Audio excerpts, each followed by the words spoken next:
Hey guys, and welcome to the American Tribune Live. I am Todd Peterson. Thank you for joining me today, and I am excited to do this show. This is a continuing in our series. We're going to do 3 parts. Part 1, if you missed it, we did that on Tuesday, and we covered all of Kamala Harris's campaign lies. And that episode took nearly 2 hours, and I don't even think we covered it all. But what we're trying to do in this series ahead of the election, and again, we are less than 2 weeks away, is just provide information to voters out there, specifically Democrat voters, who believe Donald Trump is a serial liar. Donald Trump, everything that comes out of his mouth is a lie.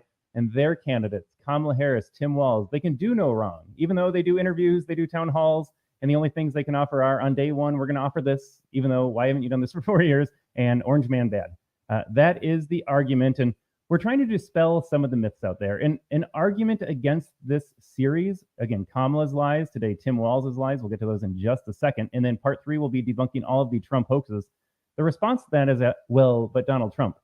The response is, it should be, well, they lied to me about this. What else might they be lying to me about? That's the prompting that we're trying to get through. That's the reflection that we're looking for from Democrat audiences today.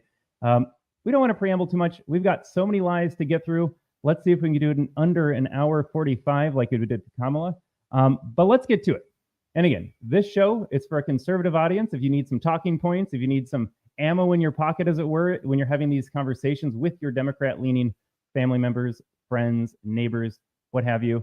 But this show is also for our Democrat audience out there. I have family members, I have friends that have been turned away from Donald Trump because of what the media has said for the last 10 years. And if we have time on the back end, we will certainly cover the latest story about Donald Trump, Joe Biden, Kamala Harris, Tim Walz, and the media now framing him up as a literal fascist. Those were their words. Donald Trump is a fascist. Kamala Harris said it last night. Donald Trump is Hitler 2.0. That is where we have reached this crescendo of media narratives. If we don't get a chance to cover that in this episode, I promise we'll be back next week and we'll wrap up all of the Trump hoaxes and we'll bundle that one up as well because it's already falling apart. I think people are largely tuning out of what the media says about Donald Trump. They can say he's Hitler all they want, but Americans look around and they say, well, hold on a second. Life was better under Donald Trump.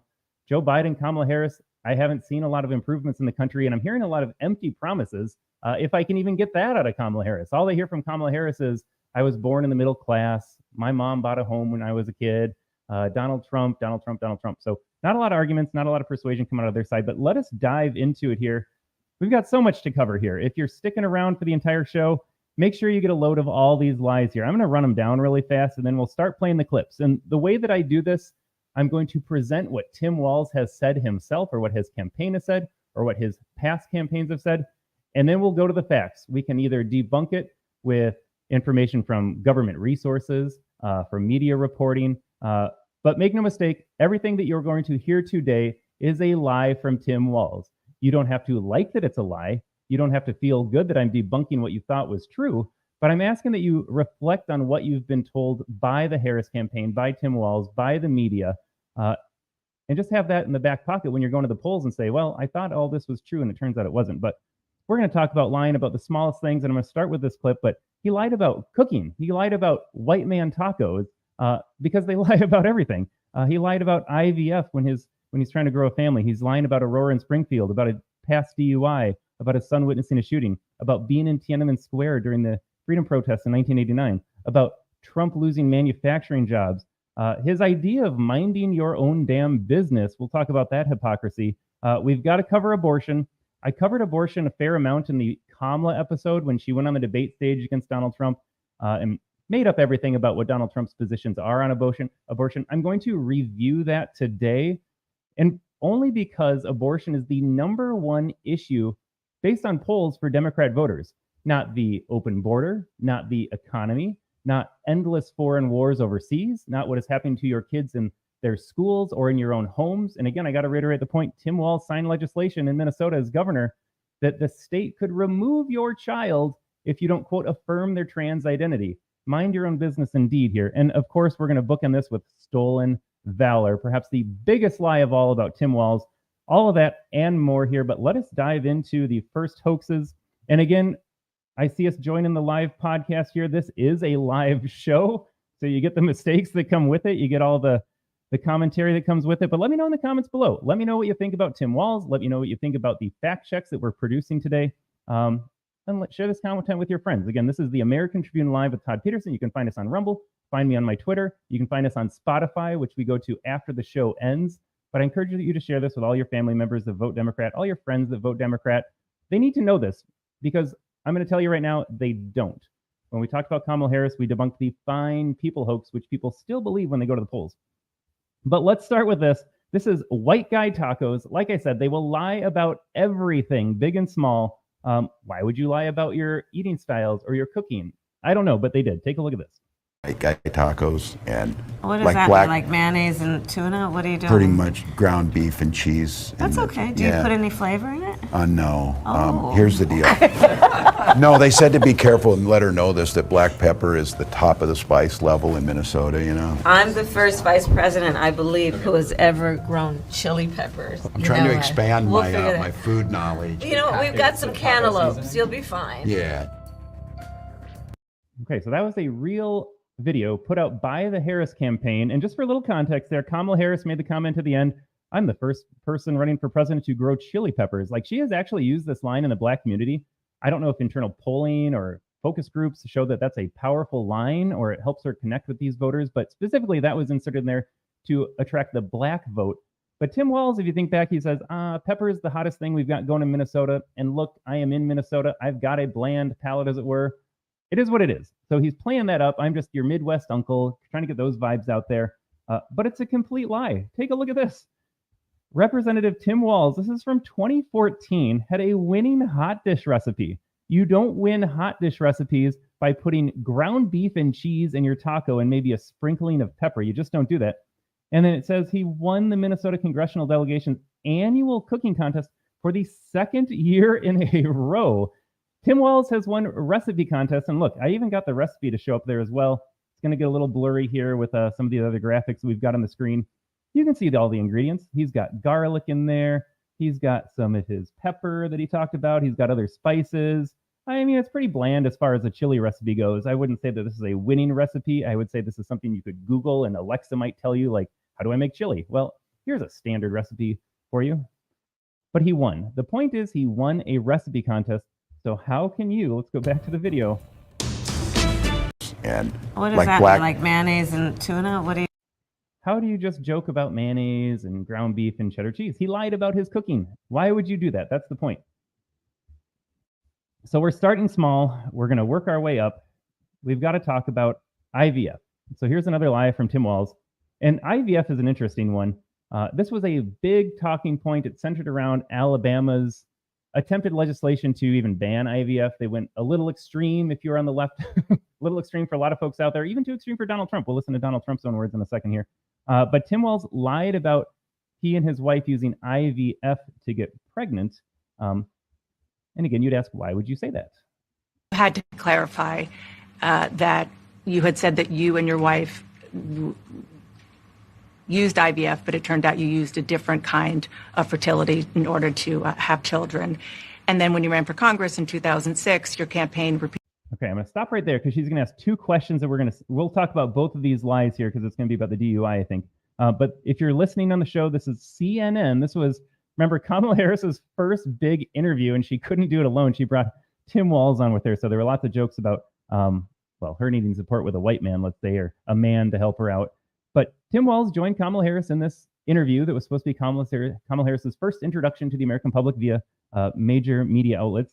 So Dana Bash asked Tim Walz, straightforward, you said you needed IVF. Turns out you didn't need IVF. Can you clarify why you said that? What did you mean? And then she's going to ask you a second question, and we will debunk this one as well. And just listen to Tim Walz's answers, and you tell me if you get a response to that. Repeatedly made false statements about a 1995 arrest for drunk and reckless driving. What do you say to voters who aren't sure whether they can take you at your word? Well, I've been very public. I think they can see my students come out, former folks I've served with, and they vouch for me. I certainly own my mistakes when I make them. The one thing I'll tell you is I wished in this country wouldn't have to do this. I spoke about our infertility issues because it's hell, and families know this. And I spoke about the treatments that were available to us that had those beautiful children there. That's quite a contrast in folks that are trying to take those rights away from us. And so I think people know who I am. They know that record. They've seen that. I've taught thousands of students. I've been out there. And I won't apologize for speaking passionately, whether it's guns in schools or protecting of reproductive rights. The contrast could not be clearer between what we're running against. The vice president's position on this has been clear. And I think most Americans get it if you've been through that. I don't think they're cutting hairs on IVF or IUI. I think what they're cutting hairs on is an abortion ban and the ability to be able to deny families. Let me recap there because Tim Walz did not address the question. Asked very plainly, you misspoke, shall we say, about your family's need to use IVF treatments to get pregnant. And then you were also asked to talk about your DUI arrest. Tim Walz doesn't address any of that, but he does very well. I give him credit for using words and speaking and trying to just gin up some emotions there. I'm talking about people having families. I'm talking about kids being safe in schools from gun violence, which was not part of the question whatsoever. But he does a good job playing on it. Like, who doesn't want to have a family? Who doesn't want to have a healthy, young, growing, vibrant family? I have 2 young kids. They're the best thing that has ever happened to me. They're the best things that will ever happen to me. That's what people value. When you talk about what do you value most human beings, certainly most Americans, will say having a family or wanting to have a family. So we can all resonate with that idea that Tim Walz spoke about. And we're going to see him use the same tactic later on when he tries to appeal to your emotions. And it gets you forgetting about, well, you were asked about lying about IVF treatments. We're going to get to the DUI in just a second, but I also wanted this is part of the pattern here. This is Michelle Obama at the DNC in August. And interesting how they all wanted to talk about IVF. Well, why did Tim Walz lie about IVF? Why is Michelle talking about IVF? I think I have an idea in just a second, but here's Michelle. Taking away our freedom to control our bodies, the freedom to become a mother through IVF like I did, those things are not going to improve the health outcomes of our wives, mothers, and daughters. Okay, so there it is in. She's talking about how she got pregnant with IVF. Raise your hand if you knew about the Obama pregnancy situation or the Walz pregnancy situation before a month ago, basically, a month or 2 ago. You didn't know how she got pregnant. You didn't know how Walz got pregnant. You knew that they had 2 young kids. But why was it IVF? Is it part of a fear-mongering campaign? Nobody is talking about, least of all Donald Trump, banning IVF treatments. And if you don't believe me, take a listen to Donald Trump himself. Support the creation of strong, thriving, and healthy American families. We want to make it easier for mothers and families to have babies, not harder. That includes supporting the availability of fertility treatments like IVF in every state in America. Like the overwhelming majority of Americans, including the vast majority of Republicans, conservatives, Christians, and pro-life Americans, I strongly support the availability of IVF for couples who are trying to have a precious baby. What could be more beautiful or better than that? What could be more beautiful or better than a precious baby?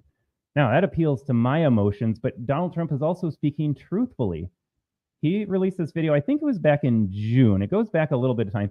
Donald Trump, if he wanted to ban abortion or he wanted to ban IVF, he had 4 years to do it. And that's going to be a theme that we especially talk about next Tuesday and Thursday when we debunk all the Trump hoaxes. And God, we might need to do like a 24-hour live loop on that one because there's so many to go through. But Donald Trump very clearly saying, I'm not going to go after IVF. Heck, he's not even going after abortion. And again, I said I was going to spend a little bit of time on abortion again in this episode because polls show that that's the #1 issue on Democrat voters' minds. And there is so much misinformation, so much propaganda out there. I don't know another word to use other than it is just propaganda.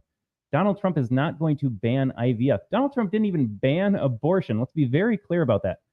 Kamala Harris in the debates, and we did the clip on Tuesday, so I won't use that one again, said that he specifically appointed justices to overturn Roe. She wants you to think that abortion is now banned in this country. What Donald Trump did was send the issue back to the states. There was no federal ban on abortion. And if we kept playing this video, Donald Trump would say, I'm done with this. Donald Trump is done with the issue of abortion. It is where it belongs in the states. And I relayed a fact on Tuesday. I'll say it again. There were more abortions in the year following Roe's appeal or overturn in the Dobbs decision than there were under Roe. More abortions post-Roe than under Roe. That is not exactly an abortion ban. And Kamala Harris liked to use the words a Trump abortion ban, referring to red states specifically that had stricter limitations, heartbeat bills, 6 weeks. That is up to the voters of the states to decide. But again, a 6-week limit, and we can discuss what the limit should be in America. You could say 0, you could say 9 months, as Democrats do, as Tim Walz has said in Minnesota. We'll get to his legislation again in just a second, just so people are aware of Tim Walz's abortion, his radical abortion position. There is no state with an outright ban. And even if there were, we live in a federation of states, a republic of states in a larger country that is up for the voters to decide. But like I said, we've had more abortions post-Roe than pre-Roe getting overturned. So the idea that he wants to implement a national ban or that abortion is not available anymore, that is simply a lie. I guess while we're on the topic here, let's see if we've got this clip. She was. And maybe you're free to disagree with me on this and explain this to me, but as I read the Minnesota law that you signed into law, the statute that you signed into law, it says that a doctor who presides over an abortion where the baby survives, the doctor is under no obligation to provide life-saving care to a baby who survives a botched late-term abortion. That is, I think, whether you're pro-choice or pro-abortion, that is fundamentally barbaric. And that's why I use that word, Nora, is because some of what we've seen, do you want to force Catholic hospitals to perform abortions against their will? Because Kamala Harris has supported suing Catholic nuns to violate their freedom of conscience. We can be a big and diverse country where we respect people's freedom of conscience and make the country more pro-baby and pro-family. But please. Yes, Governor, please respond. Look, this is one where there's always something there. This is a very simple proposition. These are women's decisions to make about their health care decisions, and the physicians who know best when they need to do this. Trying to distort the way a law is written to try and make a point, that's not it at all. What was I wrong about, Governor? Please tell me, what was I wrong about? That is not the way the law is written. Look.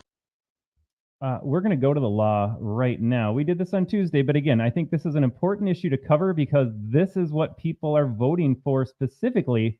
Like I said, polls show that Democrat voters, the number one issue on their mind, especially for young single women, is the issue of abortion. Not their safety, not a secure border, not the economy. It's always the economy, stupid, but apparently not for a lot of Democrat voters now. Now it's abortion. This is the law in Minnesota. When J.D. Vance said doctors are under no legal obligation to provide life-saving care to a baby that has been born, he is 100% correct. Now, it used to be the case. I'm going to read the last sentence here. All reasonable measures consistent with good medical practice, including the compilation of appropriate medical records, shall be taken by the responsible medical personnel. And the old law said to preserve the life and health of the born alive infant. Tim Walz signed legislation that changed to preserve the life to simply to care for the infant who is born alive. If Tim Walz wanted to make sure babies who survived an abortion and were delivered alive, if he wanted to make sure they stayed alive, he would have kept the language there, but he didn't. He changed it to care for the infant who is born alive. What happens after they're born alive and they're cared for? Well, that's kind of up to you. The way I read that, and I think the way any legal scholar or lawyer or politician reads it, is saying we have a gray area to operate in. We'll care for them. Maybe we'll keep them warm for a little bit, but how long do you care for them? And again, if you're asking the question, why is this okay? I'm asking you, why is this okay? Again, there's a reasonable ground maybe to debate the issue of abortion. When it comes to allowing a born alive infant to die in the hospital room, in the delivery room, then you got to start asking yourself, why is that okay? But why is it not okay? We see news stories all the time of women that put their 6-month-old or 1-year-old in a garbage can. There was a story in Cleveland, I think, a woman threw her baby, her toddler, off a parking lot garage roof. She was sent to prison for murder.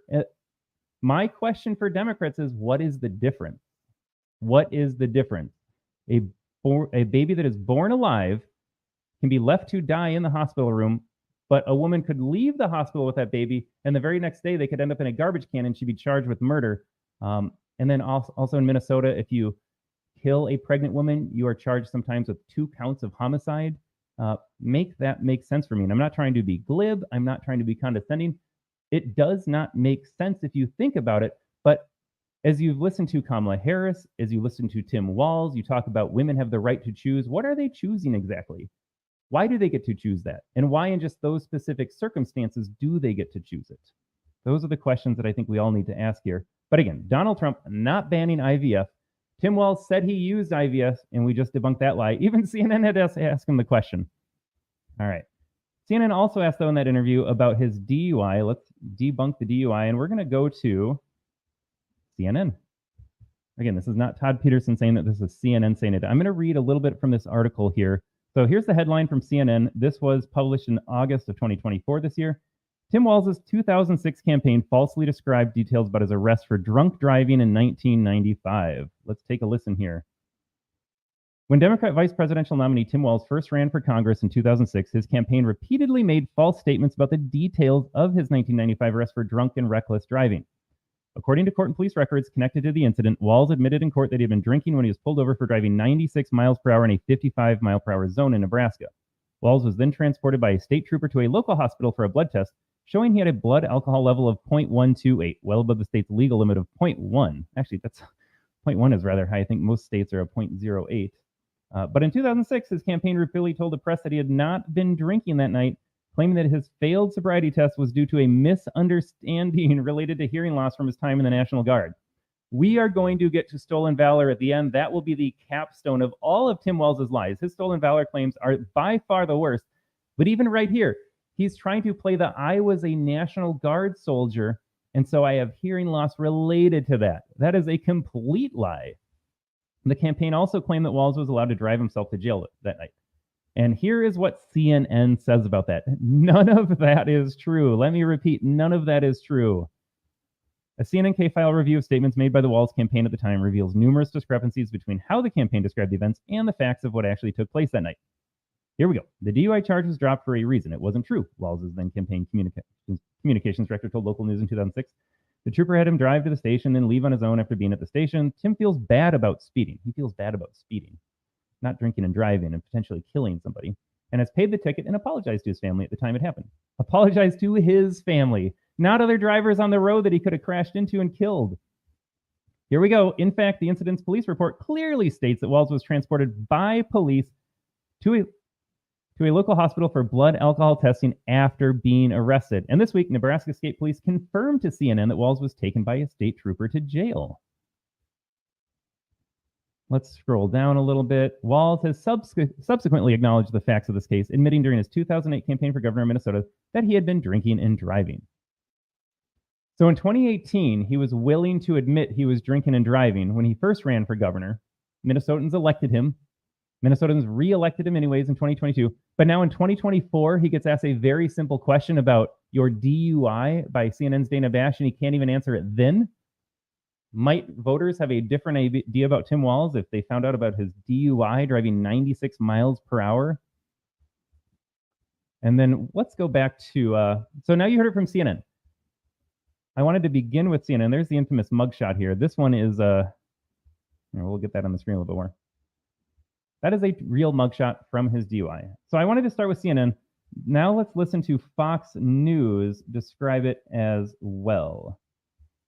Let's see if we can pull up a little Walz DUI.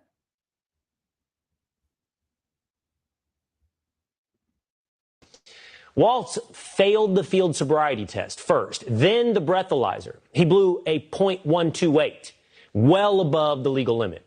He was then transported to a hospital for a blood test, and then his worst nightmare, a photo he'll never forget. Walz was booked at Dawes County Jail, charged with a DUI and speeding, and months later, he pleaded guilty to reckless driving, a misdemeanor. He lost his license for 90 days. He paid a fine.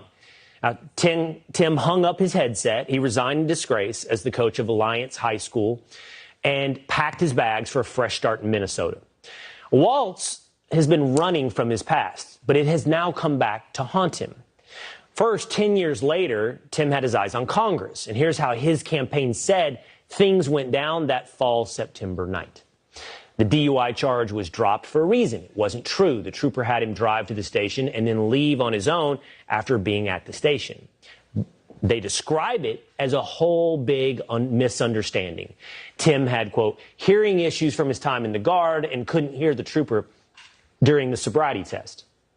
So Walz never got a DUI? He drove himself to the station. He got booked for a speeding ticket, and it was all the cops' fault for not speaking loud enough? That's not what is in the police report. The cop who arrested Walz that night is speaking out, and he is saying, anyone can get a DUI. It's what you do with it after you get the DUI. If he had stuck with his story of, look, it changed my life and I stopped drinking, I would commend him 1,000%. The cop is pointing out that's not what Walz has done in response to that story. Now he's running for vice president, and his past is on the ballot. And even Democrats are now questioning, did anybody ever vet this guy? The DUI. I mean, isn't that the incredible question here? Tim Walz, by all accounts, has been a horrible vice presidential nominee. Make no mistake about that. It seems like Pennsylvania Governor Josh Shapiro might have been better. We don't know what kind of baggage he has because no one's digging into that now that it's Walz. But my goodness, as we go through all the lies and you look at what Walz has done as governor of Minnesota, like, no wonder voters are turned off. Like, they're already turned off by Kamala Harris. The polls say that, not me. But Tim Walz is not making a better case for her whatsoever. But there it is. So that was a Fox News clip. I read CNN first, so our viewers will be like, oh, that's Fox News. They're biased.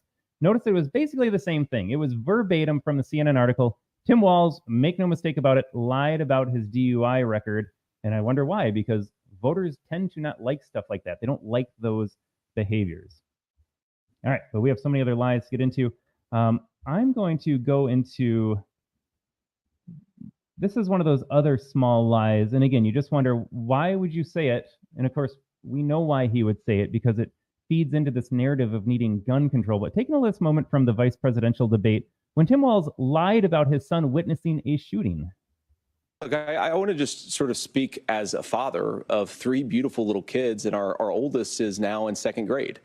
And like a lot of parents, we send our kids to school with such hope and such joy and such pride at their little faces on the first day of school. And we know, unfortunately, that a lot of kids are going to experience this terrible epidemic of gun violence. And of course, our hearts go out to the families that are affected by this terrible stuff. And we do have to do better. And I think that Governor Walz and I actually probably agree that we need to do better on this. The question is just, how do we actually do it?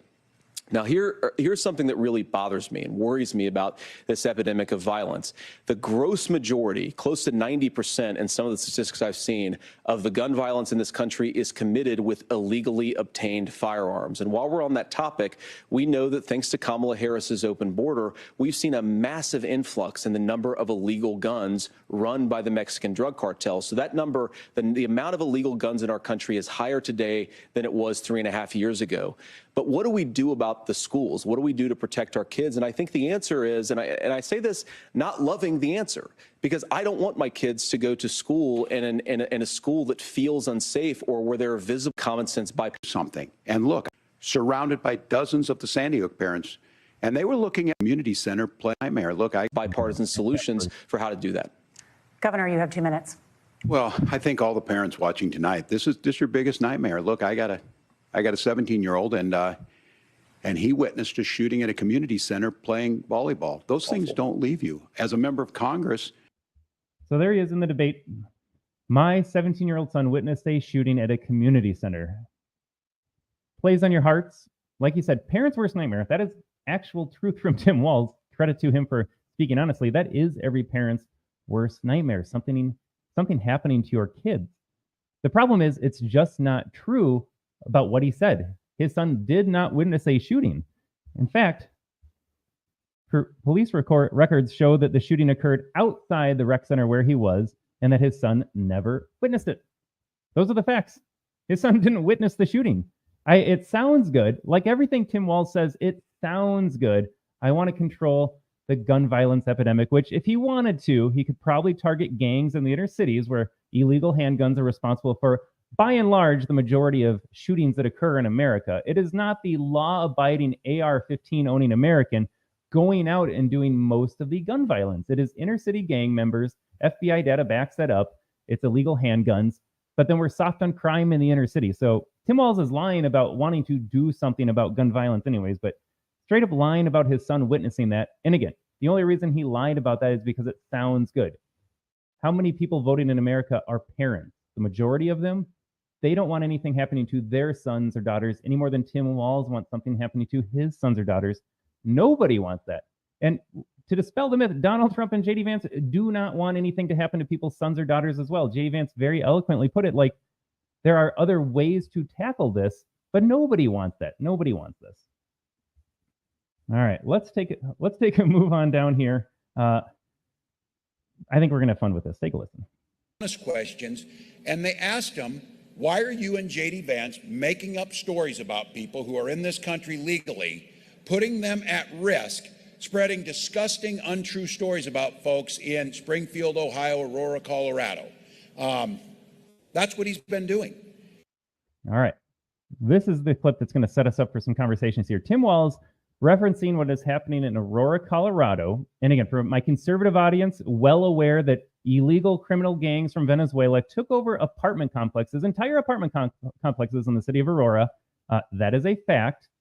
And then referencing Springfield. So that came up during the debate with Donald Trump and Kamala Harris when Donald Trump said that they're eating the cats and the dogs. And that became an instant meme on both sides. On the right, they said, my God, they're eating the cats and dogs. There are some hilarious photos. But the Democrat side looked at that and said, this is what Donald Trump is making an issue, that they're eating cats and dogs. When the fact of the matter is, there have been, I believe by my count now, 100,000 Haitian immigrants brought into the United States, 20,000 of them specifically to Springfield, Ohio, where their population was around 60,000. So 20,000 people into a community of 60,000. There will already be problems, even if you are not eating cats and dogs. And the bigger issue, of course, is not that they eat cats and dogs, but what do they do to the culture, the makeup, the safety of that community? Begs questions, why do all these people come here with government handouts and government resources when the citizens of that town have been ignored? And lest we forget, Ron DeSantis sent 50 Venezuelan immigrants to Martha's Vineyard a couple years ago, and they were all up in arms. 50 illegal aliens sent to Martha's Vineyard, a community that is super wealthy, much wealthier than Springfield, Ohio. They would have had the resources for 50, and they shipped them out a day later. But when you are a resident, a rural, Trump-supporting white American resident in Springfield, Ohio, you have to absorb 20,000 of these people. And look, they do eat cats and dogs. Fact check true. But Tim Walz wants you to think when Donald Trump or conservatives or America First people talk about Haitian immigration to Springfield or all over the country, again, 100,000 of these people from Haiti have been brought in under temporary protected status, which means they just get to come here. That is a larger problem than just cats and dogs. That is government resources getting used. In New York City, we've got a headline that Mayor Adams had to reverse his police department budget because of the spiraling migrant crisis, because you've got to put folks up in hotels. You've got to feed them. They qualify for every major government benefit, including healthcare, access to schools, all of it. And so that costs a lot of money. And you're allowed to ask the question, why do they get to go to the front of the line? American citizens are struggling. Many people are wondering where their next paycheck is going to come from. How are they going to make ends meet by paying rent and getting groceries? They're wondering, where's my assistance? But don't worry, if you're from Haiti or you're from another part of the world and you come to this country illegally, front of the line for you, your things are going to be paid for. But then let's get into the reaction. So there's Tim Walz, again, just lying. These things are happening. Aurora, Colorado had a situation with its apartments. Springfield, Ohio had a situation with Haitian immigrants. But Tim Walz wants you to think that that is just an empty talking point, an empty threat, made up lies from Donald Trump. I'm telling you right now that is simply not true. But this is how they frame it up. And I think Tim Walz would have agreed with this question. Take a listen as J.D. Vance goes on ABC to talk about the situation in Aurora, and this is how they frame it. The incidents were limited to a handful of apartment complexes, and the mayor said our dedicated police officers have acted on those concerns. It's not a big deal because it's just a handful of apartments. What if that was your apartment? What if that was your community? What if you could no longer let your kids go out on the streets? And look, I made fun of Tim Walz for appealing to emotion just a moment ago, called him out for it. This is a real question. What if that's your family in the apartment building? You're no longer allowed to send your kid out in the hallway. You're afraid of walking them to school or going to the store because you don't know what kind of armed criminal is there protecting the door or making sure that you've paid their protection racket money for that month. Like, what if it's your apartment? Martha Raddatz is not worried about her apartment getting taken over or her gated community getting taken over. But when you're just a regular American citizen, it's just one or two. Just one or two. Let's listen to her question again, and then J.D. Vance has the perfect response. We're limited to a handful of apartment complexes, and the mayor said our dedicated police officers have acted on those concerns. A handful of problems. Only, Martha, do you hear yourself? Only a handful of apartment complexes in America were taken over by Venezuelan gangs, and Donald Trump is the problem and not Kamala Harris's open border? Americans are so fed up with what's going on, and they have every right to be. And I really find this exchange, Martha, sort of interesting because you seem to be more focused with nitpicking everything that Donald Trump has said rather than acknowledging that apartment complexes in the United States of America are being taken over by violent gangs. I worry so much. You might not like J.D. Vance because of how the media has portrayed him, but if you're honest with yourself, do you disagree with a single word in his rebuttal to Martha's question? It's just a handful of apartment complexes, she says. J.D. Vance, though, every American should be upset by this. They should be worried about this. Is this what the bar is at now? Is this our level of expectations to live in the United States? It's okay that a few apartment complexes in a Colorado community have been taken over by armed, violent criminals who were released from prison in Venezuela. And then you got to ask yourself, is it going to be limited to Aurora? How is that possible? We don't know who's coming into the border right now. We know that we've let in tens of thousands of violent criminals, many of them former murderers in their home country, rapists, serial predators, just violent felons that have no regard for the law. Right now it's Aurora, but why not your community? And then what happens when it is your community?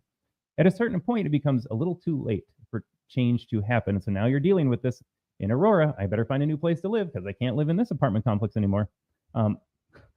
Simply unreal. But Tim Walz wants you to think that when we talk about Aurora and talk about Springfield, those are just talking points from the Trump campaign. All right, let's take a listen to this. I think we've got to move on to Tiananmen Square. So Tim Walz, in his recent past, has talked about being present in Tiananmen Square during the protests in China in 1989 that got hundreds of Chinese freedom protesters killed by their government. The famous photo of the man standing in front of the tank was just a small sampling of what happened. Hundreds of Chinese were murdered by their own government.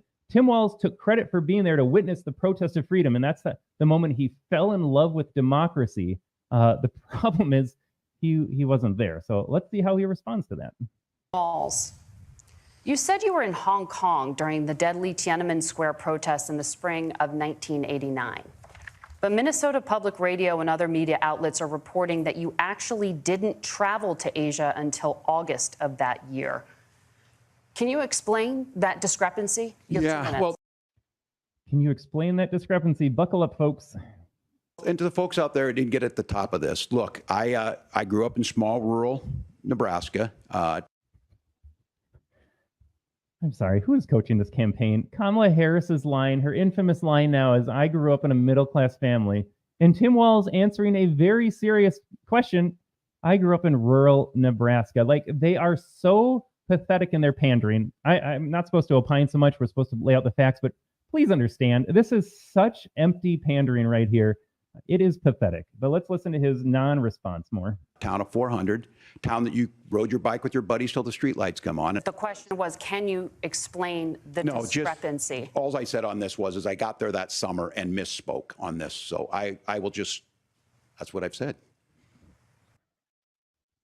That's what I said. He can't defend it. He can't even just admit he was wrong. Like, how many times have you talked to people in your own life and you know that they're lying, you know that they messed up, they know that they were lying, they know that you know that they were lying, and instead of just simply saying, look, I'm sorry, I misspoke, or I intentionally misled you, I will do better next time. There are so many different ways to handle this, but number one is a man, you simply own up to it. I lied, I misspoke, I want to set the record straight. This buffoon couldn't do that for the entire question, and he even had to be redirected by very friendly moderators. Tim Walz, the question was about being in Tiananmen Square during the freedom protest. You said that you were. It turns out you weren't. How do you respond to that? And he's just like, I said what I said. Like, this man wants to be vice president. This man is governor in my state right now. So I was in Hong Kong and China during the democracy protests went in. And from that, I learned a lot of what needed to be in governance. Indeed. Indeed, Tim Walz. I learned a lot about what needed to be in governments. Maybe not sending the government to murder hundreds of people protesting for freedom. Let's see, where can we take this next? Let me know in the comments below, folks, how we're doing so far. Are we spot on these assessments? Have I been wrong about anything? I have been doing a lot of preparation for the show to make sure you are getting the facts. You heard Tim Walz's claims. You've heard, in often cases, CNN, ABC calling out those claims. We've rebutted all of his lies so far. Let me know what we're missing. Let me know if we're off track here. I think we're pretty accurate in what we're talking about. But let us get to just, again, these are the little lies that play really well, because when you're not voting on abortion, you're voting on the economy. Here's how Tim Walz frames up Donald Trump's economy and what Kamala Harris has planned on day one, even though she's had 4 years already. Let's talk about building. Let's talk about manufacturing. Building back up manufacturing in the United States is a focus of both campaigns. I want to play for you what Vice Presidential candidate Tim Walz said about this yesterday. We want to make sure that you're able to bring manufacturing like Kamala Harris did. We know Donald Trump lost more manufacturing jobs than any president in American history. Yep. All right, so that is the claim from Tim Walz. And this is what you hear from Harris, the media, Democrats oftentimes. And just for folks listening on Spotify or you're listening to audio, I'm playing a CNN clip. So once again, it is CNN having to call out Tim Walz. That's how bad it is. But here's Tim Walz's claim. Donald Trump lost all the manufacturing jobs. Let us listen to the rebuttal, and then I'll add on. That's simply factual. What are the facts here? Well, if you're going to say something is simply factual, it should be factual. This is not. It's not true that the Trump presidency lost more manufacturing jobs than any other presidency. Under George W. Bush, there were about 4.5 million manufacturing jobs lost. Under Trump, it was about 178,000. Now, there are also more manufacturing jobs lost than under Trump, under Eisenhower, under Ford, under Reagan. So Trump does not have the record. I think it's also worth pointing out for context that these Trump job losses in manufacturing overwhelmingly occurred because of the COVID pandemic. Pre-pandemic, under Trump. All right, I'm going to go back to the graphic. That is the part I wanted you folks to hear. It is easy to say Donald Trump lost all of these jobs during his presidency. My side is going to bring back jobs, which they never tell you how. When we get to Kamala Harris's town hall last night, all you want to know is, like, what is your plan? How are you going to do this? What is your vision for the country other than I was born middle class? I've been Joe Biden's vice president. Look at my resume. I'm a black Indian woman. Donald Trump bad.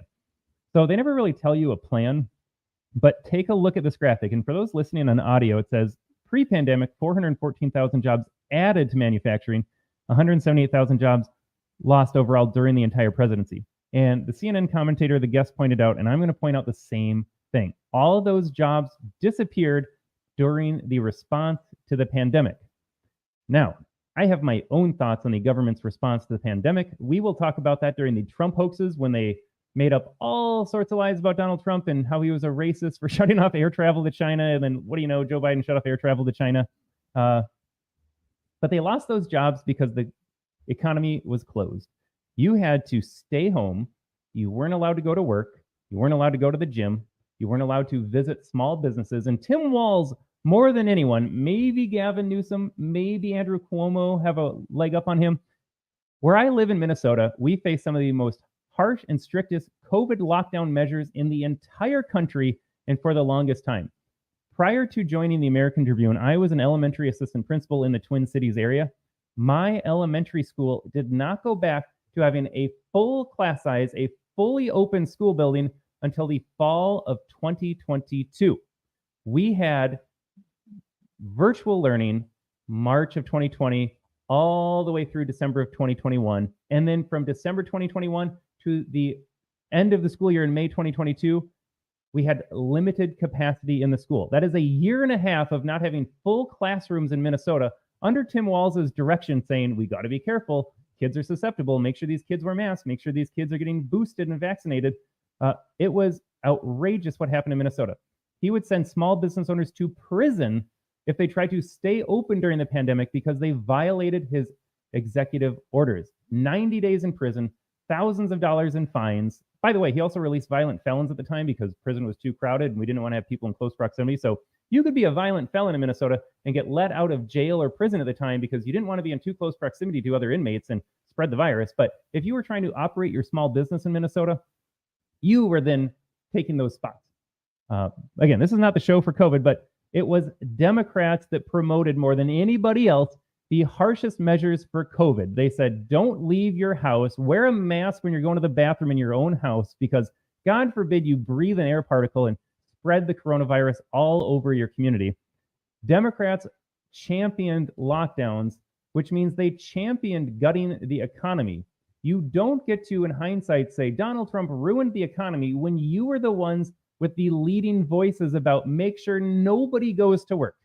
What did you think would happen if you shut down the economy? Did you think you would grow the economy or gain new jobs in these sectors that require you to be in person to go to work? Like, it is utterly ridiculous. But they'll say, oh, look at the numbers. Donald Trump lost manufacturing jobs. Yes, but you're the reason we lost manufacturing jobs. If not for Democrat politicians and the media's lies about COVID and the way they wanted you to think about COVID and make sure you could send a mail-in ballot that is hard to verify the authenticity of for the 2020 election, none of this happens. None of this happens. So absolute lie here.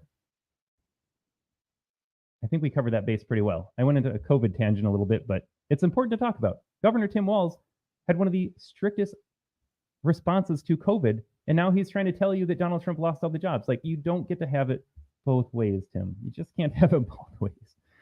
All right, we got to get into some more hypocrisy here. This is Tim Walz in a nutshell.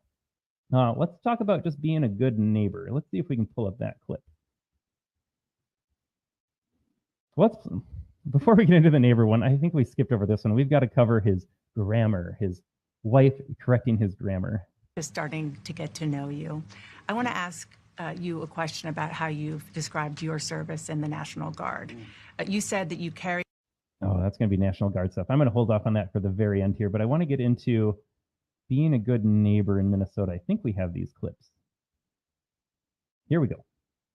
Don't ever shy away from our progressive values. One person's socialism is another person's neighborliness. Just do the damn work. Don't ever shy away from our progressive values. One person's socialism is another person's neighborliness. I guess we have to debunk this idea of being a good neighbor means the government can take more of your money at gunpoint with threat of imprisonment so that we can redistribute that for pet projects and party donors and your base. A socialist government steals production, the means of production. It steals your money that you earn. In Minnesota, we pay a 9.6 state income tax, I believe. I think I'm paying my fair share. The correct fair share is 0%. There are other ways to generate revenue as a municipality or a state government or a federal government. You could do the user side, where if I consume something, then I can pay a tax on that. Just by me earning money, though, Tim Walz already makes almost 10% of my money to, again, give it back to other folks. When we talk about buying votes, the federal government decided that, hey, we need to get people excited to vote Democrat. Let us forgive their student loans, which means if you never went to college, you worked your way through college and paid it off as you went, you paid it off after the fact, you get to be responsible for paying off other people's student loans that willingly took out that loan in exchange for going to college classes. That is socialism. That is not neighborly. I have no obligation to my next door neighbor to send their kid to college. I don't have any obligation to make sure they're fed. Now, I could be a good neighbor. I could, with my own money, choose to go to the grocery store and buy them groceries. That would be a good neighbor. But it's not Tim Walz's job to decide what qualifies as neighborly when all he's doing is taking my money and giving it back out to them for some other reason that usually has nefarious purposes. Like I said, they're not doing this out of the kindness of their heart. They want you either hooked on big government or they just want to buy your vote from you. But that's being neighborly. So you don't have a say in Minnesota. I can't opt out of state income taxes. I can't mind my own business. I've got to be part of this. And we talked about abortion before. Tim Walz, when he signed his radical abortion policies, made it sure that taxpayers would fund every single one. If you wanted to get an abortion in Minnesota, if you want to get an abortion in Minnesota, I'm now on the hook. Part of my 9.6% state income tax goes to people having abortions. But that is neighborly. You're supposed to be neighborly for everybody. Then you're also supposed to mind your own damn business. So I'm not quite sure how to circle that square either. In Minnesota, we respect our neighbors and the personal choices they make. And even if we wouldn't make those same choices for ourselves, we've got a golden rule. Mind your own damn business. Because all right, so of course he was talking about context for this video, talking about abortion. Mind your own damn business. If your next door neighbor wants to terminate a pregnancy at 9 months, that is her business. Never mind the fact that during COVID, Governor Tim Walz set up a COVID snitch line. So if that same neighbor wasn't masked up when they were raking their leaves outside, I could call Minnesota's state government hotline to snitch on them and say, hey, Governor Walz, Susan next door isn't masked up while she's raking her leaves outside. I might be susceptible to getting the flu. That happened. There was no minding your own business during COVID. There was certainly no minding your literal business. Like I said before, if you try to stay open and have patrons welcome you and keep your business afloat, pay for the employees, you certainly pay for supply chain things. You're buying food from a producer or a vendor. All sorts of things happening in your small business. You weren't allowed to mind your own business, tend to your store. You were locked down and forced to stay home. But sure, mind your own business when it comes to your body. Oh, and by the way, minding your own body, how about mandating vaccines for everybody to go to work? Not exactly minding your own damn business in that sense either, was it? But that's what they like to say. When it comes to abortion, their body, their choice. When it comes to anything else you want to do, though, the government says we will dictate all of those terms. All right. We are on a roll here. I think it's almost time to get into stolen valor. Let me see if I have anything else that we wanted to cover. And again, let us know in the comments below your thoughts on Tim Walz, Tim Walz's lies. By all means, fact check me. I am speaking pretty confidently about how we're debunking these lies, but I'm also open-minded. If I have said anything that is wrong so far, factually wrong, I'm not talking about your opinions or your feelings getting hurt. If something is factually wrong, let me know so we can dispel that right away, disabuse viewers of any falsehoods. But so far, so good. I think we have pointed out what Tim Walz has said or gone on record saying, and turn that on side its head. All right, and that leaves us then with stolen valor here. I am going to start with a thread. This is a good way, I think, for us to introduce the topic. Big picture overview. Tim Walz has lied about the rank that he retired at, and he has lied about his service in the National Guard. Now, Democrats will frame this up, and I don't think I have a clip of Walz saying it. You can easily find that for yourself. I'm not making this up. Tim Walz will go and do the media rounds and say, how dare someone question their service, or how dare someone demean a service member? And that is not the point. We might have a clip of J.D. Vance actually saying this. We're not going after Tim Walz for 24 years in the National Guard. Hat off to him. Salute you for that. Anyone that dons the uniform to serve this country, you have my full support and respect. That being said, no one is going after Tim Walz for serving in the National Guard. People are going after Tim Walz for lying about what happened in that service. And you already caught a snippet of that with his DUI arrest saying, look, hey, police officer, I was in the National Guard, hearing sort of an issue. Maybe I can get a free pass because, hey, you're a police officer, I'm a guardsman. You can understand, you can relate to that, right? So he already tried to work around a DUI arrest by playing up his National Guard service.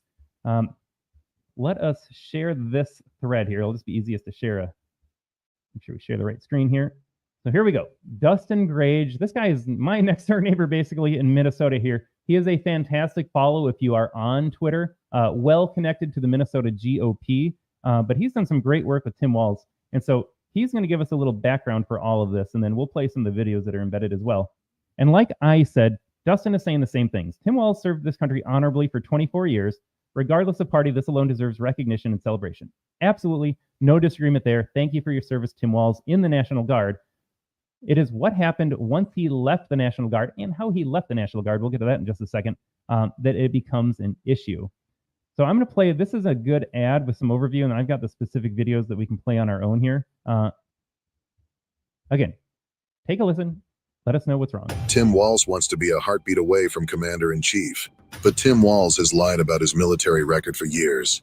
He's used the rank that he never achieved in order to advance his political career. Walz lied repeatedly about his rank. Retired Command Sergeant Major. Retired Command Sergeant Major. Command Sergeant Major. Retired Command Sergeant Major. Walz lied about being in combat. Can make sure that those weapons of war that I carried in war, Walz dodged deployment by retiring when he knew his National Guard unit was going to Iraq. Everybody knew they were going to train and go to Iraq. The warning order basically stated it, and 2 months later, after he knew it, that's when he retired. Walz disparaged Minnesota National Guard soldiers. Mayor said, I request the National Guard. We're going to have massively trained troops. No, you're going to have 19-year-olds who are cooks. That same Minnesota National Guard that he disparaged, unlike Walz, served heroically in Iraq and Afghanistan. Tim Walz is not fit to be anywhere near the office of Commander-in-Chief.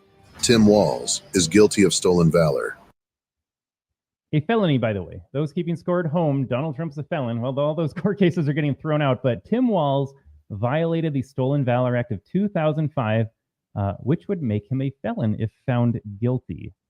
And one of the things that's interesting in this video, because this is not what else we're going to talk about, but they pointed out that he disparaged National Guard troops, saying you got these young kids that are cooks. For all of the suckers and losers, commentary, narratives, propaganda is what it is about Donald Trump saying, he disparaged the military. Donald Trump doesn't respect the military. The Vanessa Guillen story where he didn't want to pay $60,000 for some effing Mexican's funeral. All lies, by the way. The family has come out and said that's an absolute lie. For all those stories about Donald Trump hating the military, let's just remember that Tim Walz made that comment, calling them all cooks, just cooks. Donald Trump was also the most pro-peace president of our lifetime.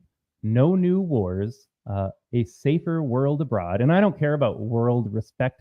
Democrats love to point out, like, oh, nobody respected Donald Trump on the world stage. I don't care about that. Number one, he was respected. You didn't see any aggression from Putin or Xi or Kim Jong-un. So he had their respect. But I don't care what world leaders think about us because we are Americans. This is America. I want a president to focus on America first, hence the America First movement. Forget fighting for freedom all over the world. Some people don't want freedom. Freedom doesn't work for everybody. Systems of government work for different cultures and religions. It's not our job to go police the world.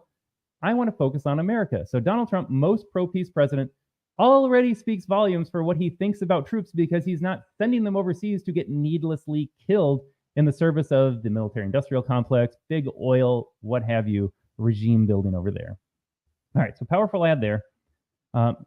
Dustin Grage continues on his thread. Tim Walz's story begins in 2004 outside a Bush rally in Mankato, Minnesota. He claimed he was denied entry. Again, lies upon lies. He claims he was denied entry, but in reality, he was simply there to protest a Bush visit. Bush was speaking in Mankato on a college campus, I think. So Walz took a few students. All right, good job, partisan education system in Minnesota. Takes a few students to go protest George W. Bush. And by the way, this is the same George W. Bush that Democrats are courting. They already have Dick and Liz Cheney. Dick Cheney, vice president of George Bush, who was basically a Hitlerian Darth Vader for 8 years while he was vice president. He's now endorsed Kamala Harris, and they're saying that's a good thing. And they also want George W. Bush to endorse Kamala Harris. You can't make this up. Tim Walz, 20 years ago, was protesting George Bush because he was getting kids killed in the desert, and now they are desperate to get this neocon support because Donald Trump is a threat to the establishment uniparty's stranglehold on power.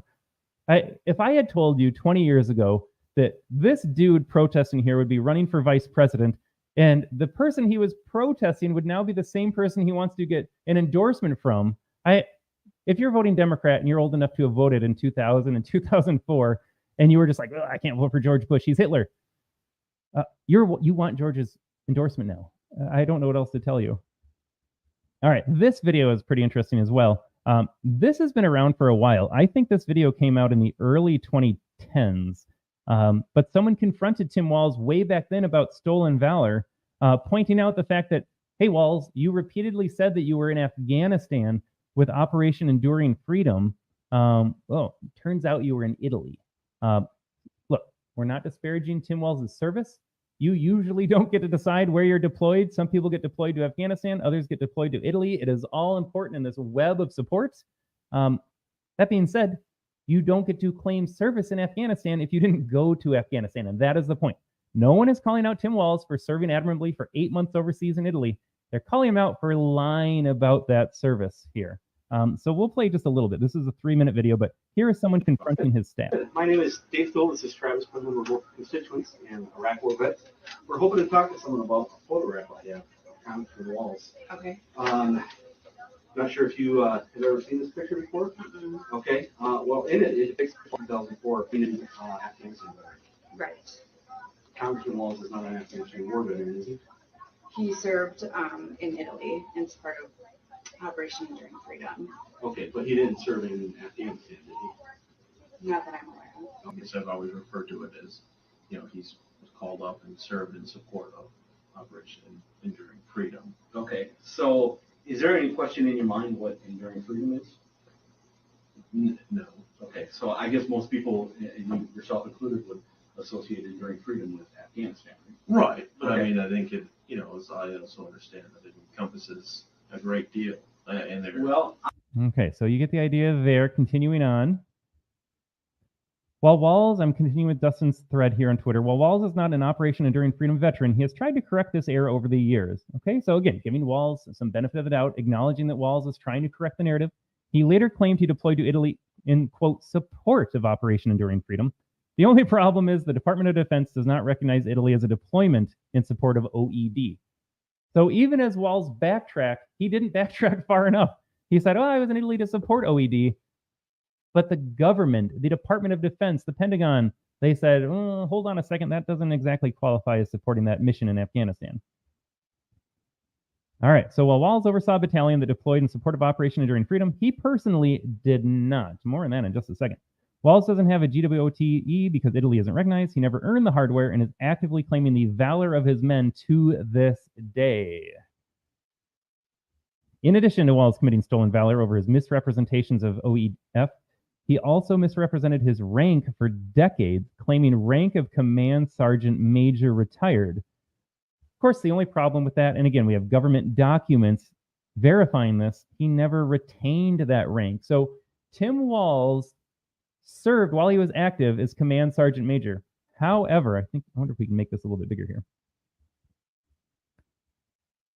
He was administratively reduced to Master Sergeant in E8, not the E9 like he claimed, Command Sergeant Major, because he did not complete all required U.S. Army Sergeant's Major Academy coursework. That's a direct quote from the Minnesota National Guard. Tim Walz served in that rank, and this is how he was trying to thread the needle. I'm a Command Sergeant Major, but do you remember the video clips? He said retired. He didn't retire as Command Sergeant Major because he retired from the National Guard to avoid going over to Iraq and instead focus on his congressional campaign. Now, timelines also don't add up. Tim Walz would have known in the fall of 2004 his unit would be deployed. He committed to staying with his troops in February and March of 2005, saying, I am running for office, but I'm committed to staying with my battalion. I'll deploy if necessary because, look, he's in a majority Republican district. That plays well with majority Republican voters. I might have a D behind my name, but I'm in the National Guard, and I'm going to serve admirably with them and honorably and deploy if called upon. And then after they get deployed, he retires. And so big problem with that as well. All right, there's a supercut of Tim Walz claiming the rank of Command Sergeant Major for 5 straight minutes. We're going to skip that. This is not AI generated. These are clips of Tim Walz saying it himself. Even at the DNC convention, an image was used to introduce Tim Walz with the rank of Command Sergeant Major. At the DNC, they're still promoting that. But again, as we pointed out, he didn't retire at that rank because he left abruptly with the National Guard before he was able to complete all the required coursework. And here we go. I think I've got this video queued up separately. This is where he's claiming weapons of war, and this video has gone viral for good reason. Because very clearly, Tim Walz suggests that he was in Afghanistan, carried weapons of war, which means you would be active on the ground. Let's take a listen here. We can make sure that those weapons of war that I carried in war is the only place where those weapons are at. And we, unless Italy was a hot zone for OEF, that's just a straight up lie. He didn't carry weapons of war in Afghanistan like he wants you to believe there. Take a listen to this one, though.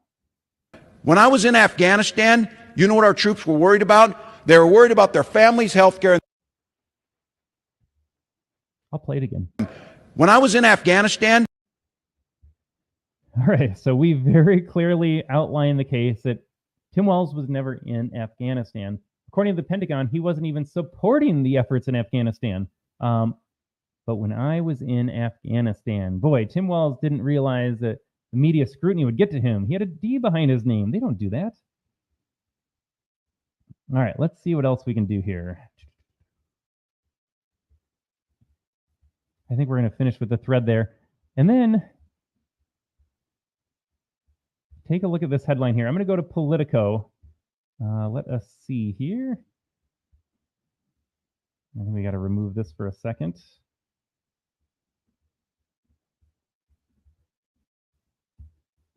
There we go. We are on Politico now. And if you think this is just a right-wing talking point, You think, well, yeah, he said all those on videos, but I'm still not convinced. This is Harris's own campaign website, as reported by Politico. This is not a Trump-friendly outfit whatsoever. I'm going to read the headline. Harris campaign tweaks Walz biography amid scrutiny of military credentials. The update comes a day after Republicans escalated attacks on his record in the Army National Guard, accusing Walz of inflating his rank at retirement. Yes, they accused, and yes, they were correct. Walz inflated his rank at retirement. He did not retire as an E9 Command Sergeant Major. He didn't. The Minnesota National Guard confirmed that. So here's how Politico covers this. Kamala Harris's presidential campaign updated its online biography of running mate Tim Walz's military service amid Republican efforts to question his record in the Army National Guard. Notice how even though Politico, they're going to debunk Tim Walz's lies, but they still have to frame this up as like, oh, Republicans are going after his record. We should all be going after his record. He's lying about what he achieved in the military. I don't know if it gets scummier than that. Look, we've outlined all of Tim Walz's lies in well over an hour now, from as small as lying about not knowing how to cook food or prepare food to as large now about lying about your military service record. But even the Harris campaign knows this is a big deal. Take a listen to this. Again, continuing on Politico. On its website, the Harris campaign acts a reference to Walz as a retired Command Sergeant Major, and now it says that he once served at the Command Sergeant Major rank, a small change that nonetheless reflects his true rank at retirement from the Army National Guard. That's what I just said. And Politico said the same thing. He served in that role, but he did not retire in that role. He didn't carry weapons of war. He didn't serve in Afghanistan. He didn't retire as a Command Sergeant Major. None of that is true, and he has claimed all of it in the past while running for public office, in public service. Yes, public service indeed. Nothing like getting taxpayer money to fund your salary and retirement pensions and lying about it the entire time. But there you go, folks. Stolen valor in a nutshell there. None of it is true. None of what he is saying is true. And here's J.D. Vance going to town on Tim Walz. And again, maybe you don't like Tim. Maybe you don't like J.D. Vance if you're going to vote Democrat or thinking about voting Democrat because J.D. Vance, I'm already got a little JDS arrangement syndrome. But take a listen to this. Tell me if J.D. Vance is wrong. Be honest with yourself. Be honest with yourself. Is J.D. Vance wrong about any of this? And on the question of when he left the National Guard, he filed his election paperwork February 10th, 2005. That was a month before the National Guard even announced that it was possible that they would deploy to Iraq, and it ended up being 2 months. He retired 2 months before they actually got the paperwork. But on CNN last night, Dana, one of the people who was actually in charge of him said they knew they were going to deploy to Iraq in February of 2004, fall of 2004. So he knew he was going to Iraq. He decided to quit, to retire, whatever word you want to use, because he wanted to run for Congress. He lied about that. He said that when he decided to retire, he did not know that he was going to Iraq. That is another untruth, as even his senior military officer said. So again, I'm not criticizing the service. I'm criticizing the dishonesty. Dishonesty spoken in favor and for the purpose of political benefit. And I think that the most important thing here, Dana, is it goes to Kamala Harris's judgment. Tim Walz is ultimately going to be the vice president. Kamala Harris is in great health. I'm sure she's going to be president if she wins for 4 or maybe even 8 years. Why did Kamala Harris choose a person who has lied about their military service? I think that is a serious lapse in judgment. And I don't want to hear from a campaign spokesperson of Kamala Harris. I want to hear Kamala Harris herself address what I just said. You know, I've seen a lot of statements from veterans, including those you serve with, saying it's just untoward to be criticized. Okay, so here they come again with this talking point. We've got to lay this to bed once and for all, lay it to rest. Here's Dana Bash coming back on top of J.D. Vance's perfect rebuttal to all the lies J.D. Vance has been telling and campaigning on. And she wants to come back to this idea of, but you're questioning someone's military service. How can you do that? How can you disparage their service? Look, folks, J.D. Vance is going to say the same thing. I'm going to say it right here. Nobody legitimate is calling out Tim Walz for serving in the National Guard. That is simply not true. There is a difference between calling out Tim Walz's service in the National Guard and calling out Tim Walz's lies about his service in the National Guard. That is a huge distinction. That is the only distinction. Listen to Dana Bash, though, once again, trying to reset your framework and say, oh, wait a second, there's a question about Tim Walz's military service. You can't talk about that. You're disparaging someone. No, just no. Somebody who served for 24 years. Dana, I'm not interested in the ad hominem. I've heard from a lot of veterans groups who criticize Tim Walz. The question is, he said he served in war, and he didn't. That is a dishonesty. I really... That is it. He said he served in war, and he didn't. End of discussion. We're not talking about him being in the National Guard. We're talking about him saying what he did when he was in the National Guard. I honestly don't understand this point that Dana Bash is trying to make. She is clearly a smart woman. I don't think she is that dense to not be able to figure this out, to make that distinction. She must understand that we're not calling him out for serving.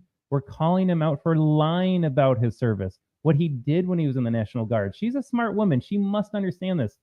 And the average Democrat voter out there, I don't think you're completely clueless or helpless. I think you're able to see that, right? Like, please let me know in the comments below, my Democrat friends, like, do you see the difference between talking about someone's military service and talking about what they said about their military service? I can't make this any more clear than that. But is that where we're at? Like, are we unable to make that distinction? Like, sometimes I wonder that. Let me know in the comments. I couldn't care less what one or the other person says about it. I care about what the truth is. The truth is that Tim Walz didn't tell the truth. And importantly, Dana, this is about Kamala Harris's judgment. And I think that when you ask, why has Kamala Harris allowed the border to be wide open? Why has Kamala Harris supported policies that have promoted the increase in inflation? I think it goes to the heart of her judgment. And I think that that's... I think this is a great point, unrelated to breaking down the lies of Tim Walz, but picking Tim Walz as your running mate, like, that is a huge comment on Kamala Harris herself.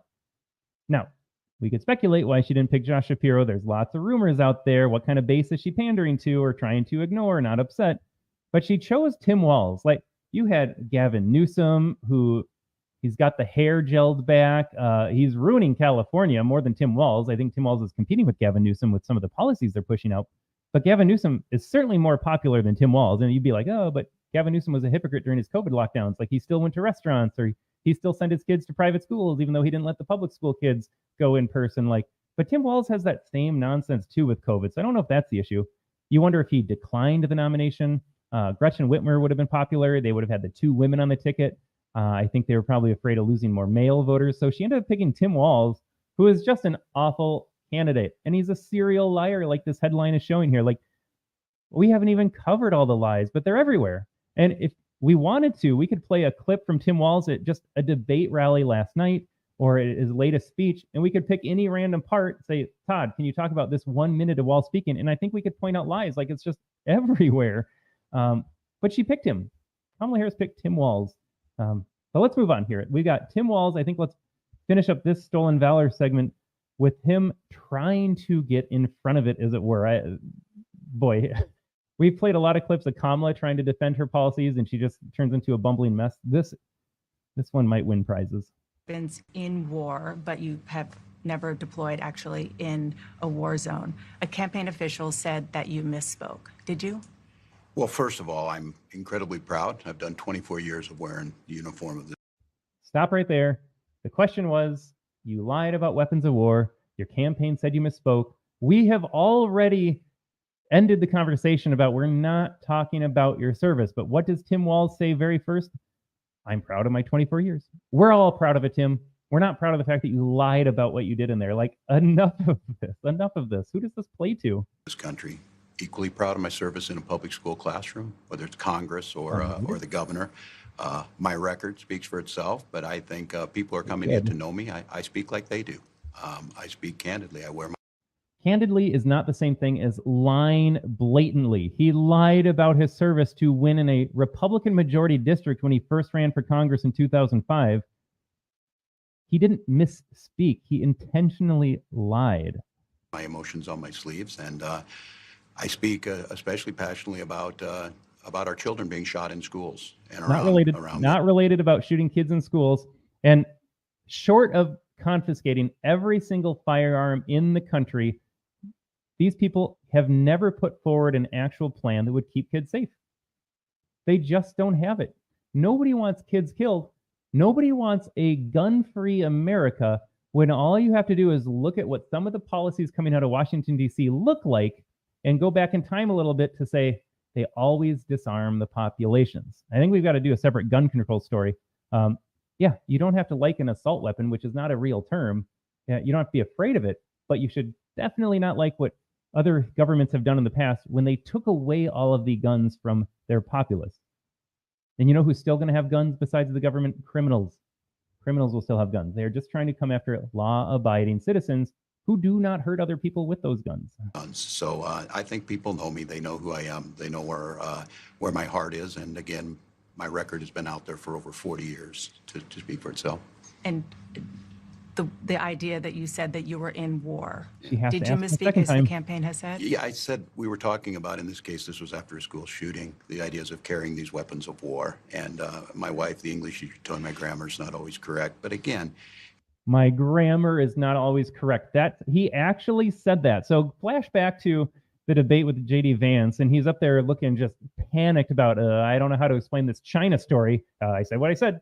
Can you move on, please? Like, he was just desperate for the camera to pan away from him.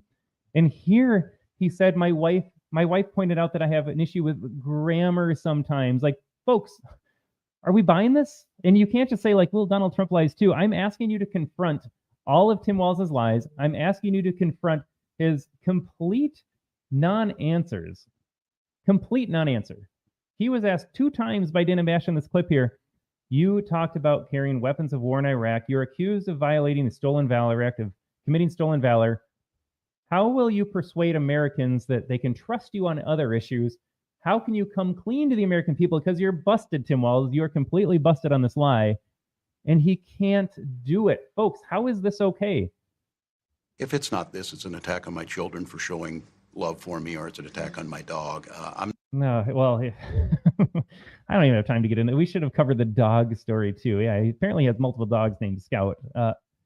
It's just everything, folks. He lies about everything. All right, we're going to finish up here. I talked about playing a clip just live of Tim Walz. This is one of the latest ones on C-SPAN. I talk a lot about videos that I pull from C-SPAN. It is public access. It is government clips when they're doing hearings in Congress, or candidates or politicians are doing speeches or rallies. Let's finish with this one today here. Governor Walz reacts to John Kelly comments about former President Trump's views on Hitler. That's where we're at, folks. We have reached a crescendo, and then we got to close out the show here because we might actually go longer than our Kamala episode. We've just got to take apart some of Walz's commentary again. Like I said, every time he opens his mouth, we have to correct the record. And so if you're considering voting Democrat, you need to understand this. Like, what you are hearing is not the actual truth.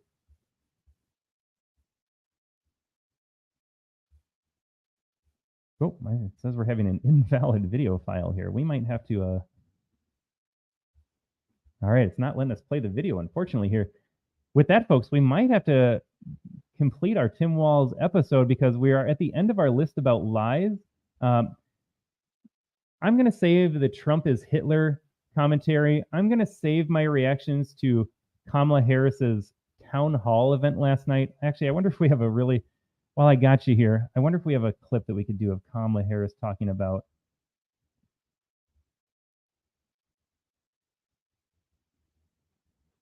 Yeah, we're going to... there's so many to choose from here. Should we do one Kamala border wall question here? Let's do one Kamala. Donald Trump, you criticized the wall more than 50 times. You called it stupid, useless, and a medieval vanity project. Is a border wall stupid? All right. It's never enough with these folks. Anderson Cooper, again, this is CNN, has to ask the question. You have said all these things about Trump wanting a border wall. You can go back on her Twitter post. It is just pages of being like medieval vanity project, waste of money, not going to do anything, useless, not prioritizing the American citizens, whatever that means. You heard the question, again, very plainly asked, how do you feel about the border wall still? And this is her response. Well, let's talk about Donald Trump and that border wall. So remember, Donald Trump said Mexico would pay for it? Come on, they didn't. How much of that wall did he build? I think the last number I saw was about 2%. And then when it came time for him to do a photo op, you know where he did it? In the part of the wall that President Obama built. But you're agreeing to a bill that would earmark $650 million to continue building that wall. I pledge that I am going to bring forward that bipartisan bill to further strengthen and secure our border. Yes, I am. And I'm going to work across the aisle to pass a comprehensive bill that deals with a broken immigration system. I think Jackson's question, All right, folks. Again, there is a quota of how much we can listen to Kamala Harris speak on this show. She has flip-flopped. She is only flip-flopping because the election is 2 weeks away. If Kamala Harris had concerns about the wide open border that has seen tens of millions of illegals pour into this country, and in addition to who is crossing the southern border, we already talked about what's happening in Springfield, Ohio, other small rural communities, coincidentally, in all these swing states, where immigrants are given temporary protected status, which means they're legally here, which means we have sent Haitians to this country from Haiti by the hundreds of thousands. We've just brought them here for inexplicable reasons. We have people here that need help already, American citizens that need help. If Kamala Harris were concerned about you, the question you've got to ask is, why hasn't anything been done about it for nearly 4 years of her administration? And yet she is running on a day one new path forward campaign. I'm going to figure out inflation. I'm going to figure out the border. And then when she talks about this border bill, you've got to remember that the border bill granted citizenship to all these people. It included amnesty. It wanted to set a number that you could have 2 million illegal entries per year. They just figured out, okay, well, what's the highest number that we've had in the Biden administration? Let's codify that into law. The bill included tens of billions, I want to say $60 billion or $100 billion over to Ukraine. Tell me how that addresses the southern border issue between the United States and Mexico. It hired more Border Patrol staff that could simply process immigrants faster. Again, when you codify 2 million entries per year, you just need more people to process their paperwork and get them documented and get them into the interior of the country. Very little money going to an actual wall that she is talking about. So you are getting lied to repeatedly when Tim Walz, Kamala Harris campaign on this bipartisan bill. And yes, she is correct. Donald Trump did not build the wall. That is one of the things that conservatives were hoping to see done. Donald Trump had a Republican House and Senate in 2016, 2017, 2018. That did not happen because many of those Republicans, as Trump exposed, were doing the bidding of the establishment of the Washington, D.C. Uniparty and not the America First movement. Look, folks, if you want a secure border, you've got to start with the wall. If you want to see her border, I am not quite sure how Kamala Harris is going to get that job done. Or maybe you like having a wide open border because we're a nation of immigrants and all that. So there you go. And with that, folks, yeah, we have a bunch of these town hall clips. We could keep doing this over and over again. I think this is where we're going to stop it for today. We want to keep it to Tim Walz's serial line. And just to recap what we talked about, we went over his white guy tacos. He lied about his cooking. That's how small of a stuff they lie about. His wife, Gwen, needing IVF to get pregnant. And again, that was trying to build a larger narrative around IVF, and Trump wants to take away IVF. Simply not true. He tried to diminish what is happening in Aurora and Springfield and other communities around this country. He wants you to just normalize the fact that apartment complexes can be taken over by illegal criminal gangs, or that we can fly people in from around the world with different values and a different culture, different heritage, different traditions. And when you notice those things happening in your community, you're not allowed to talk about it. He lied about his DUI. He lied about his son witnessing a shooting. He lied about being in Tiananmen Square, which, curiously, he wanted to get married on the anniversary of the Tiananmen Square massacre. Visited China a lot. That is not a lie. He visited China a lot. But curious things right there. I lied about Trump's manufacturing record. He is certainly lying about wanting the government and you as the American citizen to mind your own damn business. Tim Walz represents a party that wants to control every aspect of your life. That is the opposite of minding your own damn business.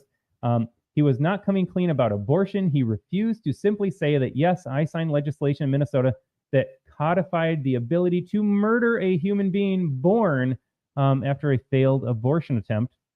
Just be honest about it. This is what I stand for. But he couldn't do it because, again, that doesn't play well with voters. So he's got to use his words, choose his words carefully.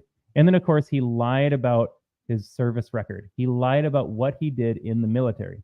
And just for the 1000th time, he was in the military. We can celebrate that. We're not going after him for serving in the National Guard. We're going after him for lying about said service. But that's where we're going to finish it up today, folks. Thanks for joining us as we go through the Tim Walz lies. Let us know in the comments. Follow up with us. Did we miss something big that we need to cover in our follow-up episodes next week? And again, we're back Tuesday and Thursday at 9:30 Central, and next week is going to be fun. I am excited about this. We are going to debunk all of the Trump hoaxes. There are a lot of Trump hoaxes. We won't even get to all of them, but we've got to talk about the latest ones that broke last night, where Joe Biden, KJP, Kamala Harris all said that Donald Trump was a fascist. They're actually just saying it now, that he is Hitler 2.0. We have new allegations coming out that Trump groped a woman 31 years ago. Just understand that both of these are completely false. Check us out next week, and we will go through those and so much more. So much more, my dear friends. If you are still on the fence about who you're going to vote for, as I said in the first episode, you have the freedom to vote for whoever you want. But right now, my fear is that you are voting for a certain party based on outright untruths, outright lies. The people you think Kamala Harris and Tim Walz are, I think we've done a good job this week of breaking down all of their lies. And the answer, of course, to that is not, well, Donald Trump lies too. I would love examples of Donald Trump outright lying. When we go through all the hoaxes next week, I will have more evidence of the media and the political class lying about Donald Trump. But Kamala Harris's statements, Tim Walz's statements, the statements they have made about Donald Trump that we're going to get to next week, and again, I'm so excited about, I don't think it comes close to what Donald Trump has said. Kamala Harris was like, Donald Trump lied about building the border wall with Mexico. Yes, he campaigned on that. It didn't happen. I'm not going to make excuses for Trump. I wish we had a border wall, but that's what their examples are, that he didn't build the border wall, that he broke a campaign promise. Kamala Harris and Tim Walz have lied about everything, folks. So we'll leave it at that. But I invite you to join us next week. Again, I think this is going to be some very fun 2 episodes when we debunk all of the Trump hoaxes. And I want to help you make up your mind before you go to the election ballot box, before you go to the polls, Tuesday, November 5th, a very important day in this country. And with that, thanks for tuning in this morning with me. I had a great time going through the Tim Walz stuff, and we'll see you back next Tuesday. Thanks so much, guys.